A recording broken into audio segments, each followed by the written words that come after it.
Hey, what's up? I'm Darkbblue, trying to help everyone enjoy games in depth. In Elden Ring, there are 5 offensive stats to choose from: Strength, Dexterity, Intelligence, Faith, and Arcane. Pick any 2 of the 5 and you get a playable build. Based on this, let's add 2 additional builds, Pure Strength and Pure Dexterity. So that's 12 builds in total. I have completed New Game Plus 0 with all of them, and now it's time for a ranking. Everyone loves tier list, right? I divide the builds into 3 tiers. A tier is recommendation for new players, B tier is recommendation for veterans, and C tier means this build is tough even for veterans. As a special reminder, this tier list is only based on my exact implementation of these builds, aka what actual weapons I choose to play with.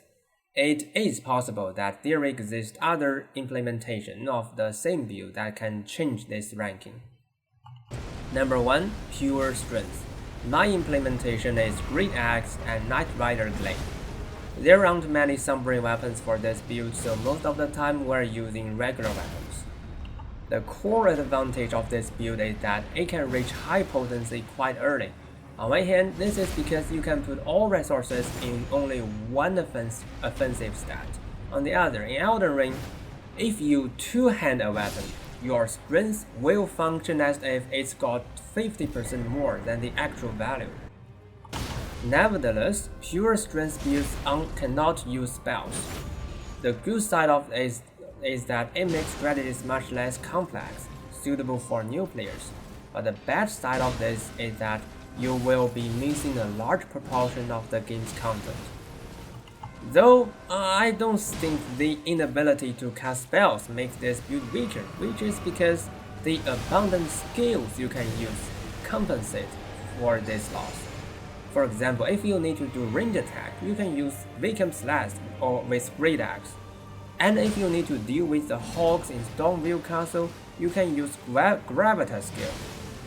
And as a reminder, playing as a pure strength build doesn't mean that you can only use physical damage. You can also use the fire affinity, which is also strength based, giving you access to even more strategies. In summary, I will put pure strength builds in A tier, recommendation for new players. But considering that using this build will make you miss a large proportion of the game's content, I only recommend this for those who want to play Elden Ring for multiple times. In this case, you can use this as a starting build, giving you less complex start. But if you only want to play this game once, maybe consider other builds that have access to spells. Number 2. Pure Dexterity. I'm using a katana with a heavy thrusting sword. For Sombering weapons, we have to talk about Bloodhound's Fan, which is so famous. Besides it, you can also use Bolt of Grandsax, Dragon King's Cragblade, and Hand of Millennia in late game. Better rate this build, let's compare it with the Pure Strength build. It has the same advantage of being able to reach high potency early. Additionally, it has access to more abundant Sombering weapons, making it potentially more interesting. However, it has a fatal drawback. It lacks easy access to rank 3 damage level. For katanas and heavy thrusting swords, rank 3 damage level is hard to get. Bloodhound's Fan is a curved greatsword, meaning it has rank 3 damage level from its jump heavy. But unfortunately, this weapon is special in that its jump heavy is as low as close weapons, so you cannot spam this jump heavy to stun lock enemies. This is indeed fatal, but it's well fixable if you choose other weapons to play with. As an additional reminder, pure dexterity builds can use lightning affinity to unlock new strategies. In summary, I'll put this build in B tier, recommendation for veterans. Number 3. Strength and Dexterity. My implementation is Anchor plus Great Sword. This build has access to all the Sombering weapons for the first 2 builds, and based on this, it even has some dedicated Sombering weapons. For example, Axe of Godric is a very good choice. On one hand, it allows dual wielding with Anchor, and on the other, it's got an AoE skill, which is very useful considering how early you can get this weapon. Though you'll need to split your resources into two offensive stats, both two stats are contributing to your physical attack, so this build can still reach high potency early, though maybe not that early as the first two builds.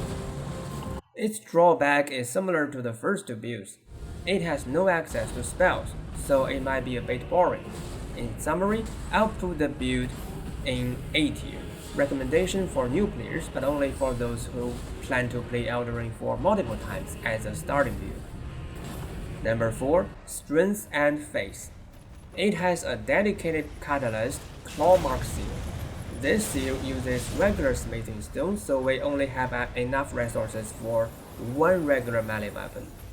As a result, I'm using a greatsword, which has access to almost all skills in the game. This build also has a lot of sombering weapons to offer.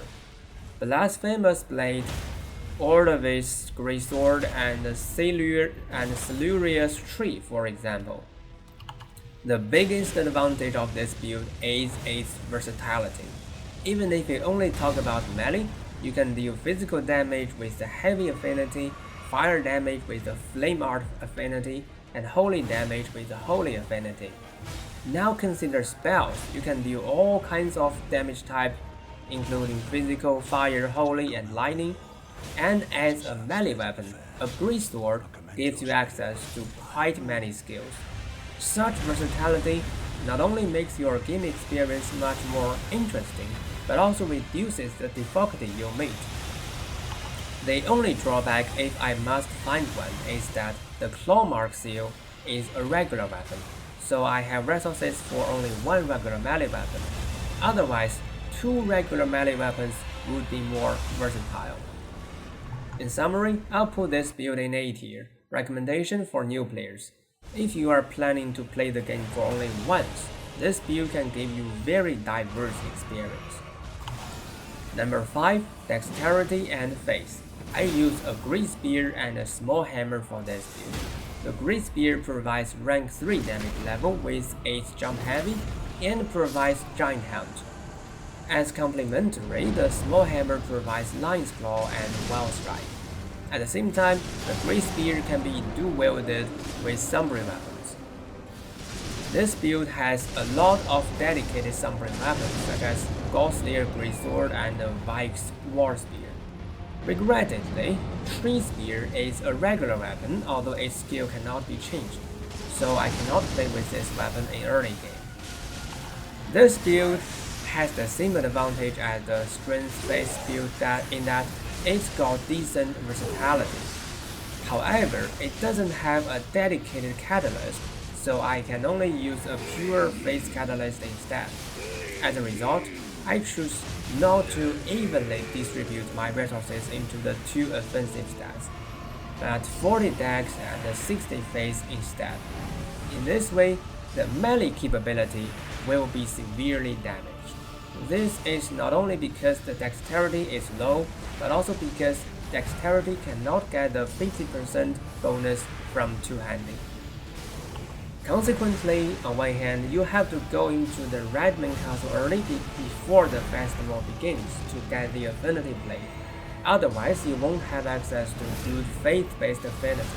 On the other hand, when you are fighting the few bosses with very high elemental resistance and low physical resistance, such as Mob, you will experience much pain. You can only use physical incantations to deal damage, which feels quite squishy.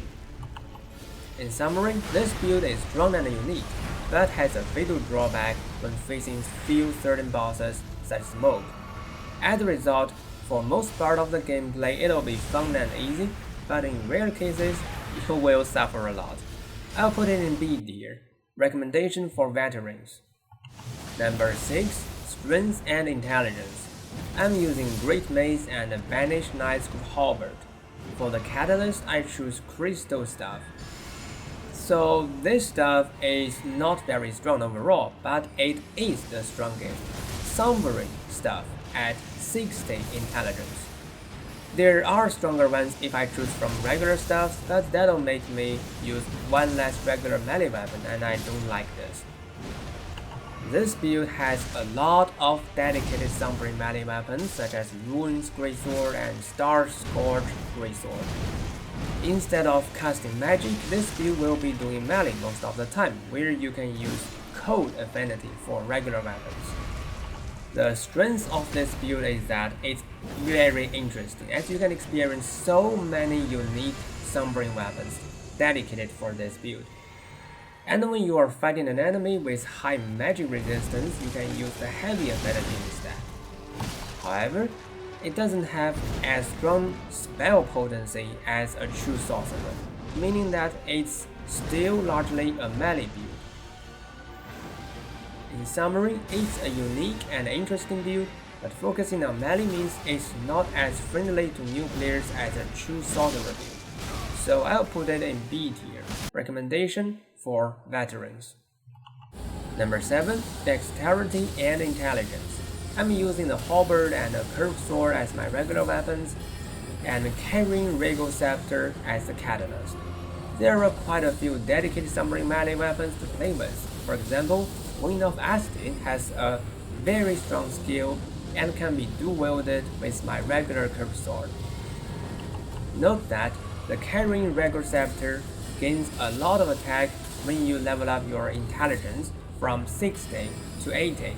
As a result, for most time of the New Game Plus Zero run, you will be a pure intelligence character instead of actually a dex and intelligence character.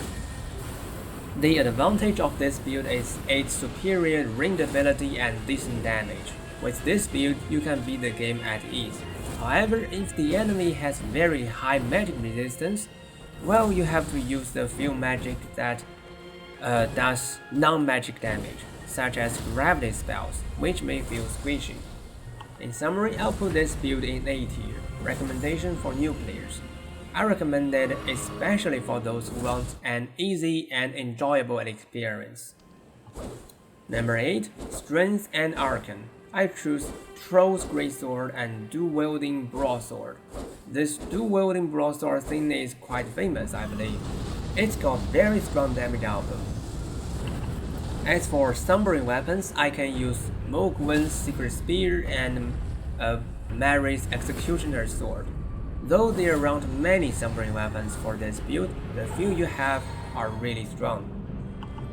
The advantage of this build is its access to both bleed and strong Sombring weapons. However, if the enemy is resistant to bleed, things might get a bit embarrassing. Nevertheless, you can switch to the Occult affinity instead. Another drawback is that the blade to unlock Blood and Occult affinity is accessible only after you defeat Radon, which is quite late. In summary, although this build is strong, you need to have the ability to search for game data so that you can know if the enemy you are fighting is resistant to bleed. So, I don't really recommend this build to new players, but for veterans, it's a good choice. So, B tier. Number 9. Dexterity and Arcane. I'm using the regular Twin Blade and a Flail. The Twin Blade unlocks dual-wielding with a Sombring Twin Blade, which is a very good jump attack loadout with strong bleed accumulation, and the Flail gives me access to rank 3 damage level, Stamp, and Wild Strike. For Sombring weapons, you can use Eleonora's Hope Blade and Rivers of Blood. In addition, here I want to talk about the dual-wielded jump attack of Twin Blades. Though it can deal a lot of damage, it feels really bad, much worse than dual-wielded curved swords. However, there isn't such a thing as a Sombring curved sword with bleed accumulation early in the game. As a result, if you want to use dual-wielding bleeding curved swords, you have to use 2 regular curved swords, which is a dangerous choice. So for New Game Plus Zero run, I still recommend Twin Blades. In summary, this build gets a similar ranking to the Strength and Arcane build, B tier, recommendation for veterans. Number 10. Faith and Arcane. I'm using Great Star and Grave Scythe as the regular weapons and the Dragon Communion Seal as the catalyst.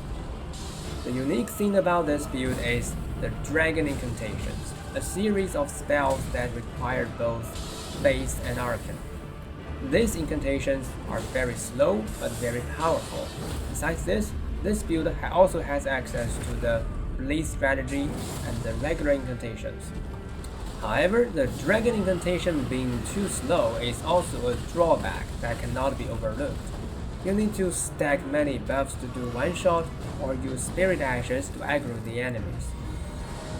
In summary, this build is very interesting and unique, but it requires some experience with the game. So I'll put it in B tier, recommendation for veterans. Number 11, Intelligence and Arcane. This build is much less famous than the previous one, perhaps because there are very few spells dedicated for this build.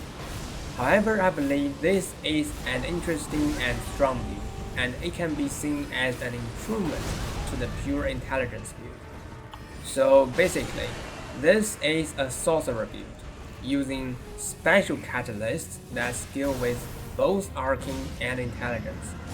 However, I do not invest into the two offensive stats evenly, but instead I major in arcane, and the intelligence points are only to meet the requirements of the spells I use. So what's the benefit of doing so?